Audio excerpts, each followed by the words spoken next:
Alli, þú fegst lægstu einkunn í handkastinu í gær eftir frammistöðunni í gær. Hvað klikkaði hjá þér?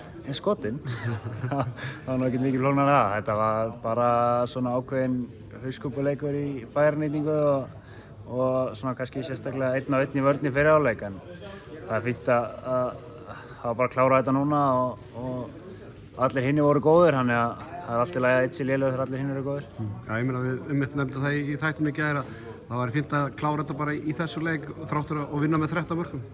Já, þegar það er bara svoleiðis, en ég ætlaði mér svolítið ekki að vera lélegur sko, en jú, bara fínt að þetta sé búið og bara nú byrja ég mótið og allir hinir hafi byrjað í síðasta leik.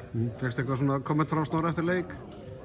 Nei, bara eitthvað svona áfram gakk eða eitthvað svona, eða bara vissi það best sjálfur sko, þurfti ekkert að þið halda, bara létt skot í dag fyrir fundin, en annars bara allir léttir sko.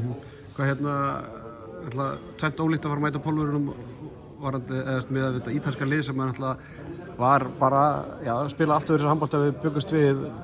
Vonastu til einhvern veginn að pólverðinir svona hendiði betur?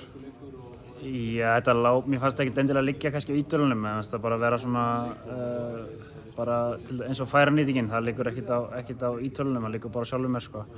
En þetta er náttúrulega allt annað leikur og þetta er svona svipaðir næstu 2 leikir, það eru stór og þung lið sko, þannig að við þurfum að undirbúa okkur allt öðruvísi undir það og búin að fara aðeins yfir þetta á fundinum og förum áfram yfir þetta á æfingunni núna, þannig að þetta er ekki sami handboltinn sem við erum að fara í. Hvað til að byrja aftur á morgun og byrja í bakgrunn og hleypur upp, eða þið búin að fara eitthvað í taktíska hluti? Það kemur bara í ljós 1,5 tíma fyrir leik sko, eða hálftíma fyrir leik, þannig að ég auðvitað vonast til þess, en það er ekkert sjálfgefið þótt ég hefði spilað vel, ekki heldur sko, þannig að það bara verður að koma í ljós á morgun.